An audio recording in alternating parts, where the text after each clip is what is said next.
ओल्या दुष्काळाची मदत मिळालीच पाहिजे. ओल्या दुष्काळाची मदत मिळालीच पाहिजे. ओल्या दुष्काळाची मदत मिळालीच पाहिजे. ओल्या दुष्काळाची मदत मिळालीच पाहिजे. आपण आज सोमठाणा गावातील ताकतोडा शेतशिवार म्हणजे ताकतोडा दापुरी कालवे या भागात आहोत आणि परिस्थिती इतकी गंभीर आहे की काही शेतकऱ्याचे ड्रीप वाहून गेल्या, पाईप वाहून गेल्या आणि आपण ज्या शेतात आहोत अक्षरशः या शेतात सकाळी कमरे इतकं पाणी होतं आणि आता सुद्धा तुम्हाला पाहिला तर स्विमिंग टँक या शेतकऱ्याच्या वावरामध्ये झालेला आहे.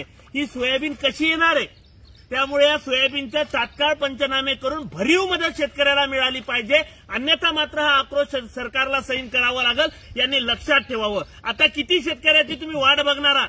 म्हणजे आता याच्यापेक्षा जास्त नुकसान शेतकऱ्याचं काय व्हायला पाहिजे? म्हणून ताबडतोब शेतकऱ्याचे पंचनामे सरसकट करा आणि संपूर्ण शेतकऱ्याला मदत देऊन टाका. ही शासन दरबारी आमची विनंती आहे. ताबडतोब पंचनाम्याला सुरुवात करून या शेतकऱ्याला नुकसान भरपाई मिळाली पाहिजे, कारण या वावराचा सध्या स्विमिंग टँक झाला. ही परिस्थिती या शेतकऱ्यावर आलेली आहे. वर्षभराचं जर याचं आता गेलं तर या शेतकऱ्यांना पुढे काय खायचंय? आणि मग म्हणतात शेतकऱ्याची आत्महत्या झाली. अरे आत्महत्या नाही तर काय होणार आहे? वरतून निसर्ग कोपलाय, सरकार ध्यान द्यायला तयार नाही. ही परिस्थिती सर्व शेतकऱ्यावर आहे.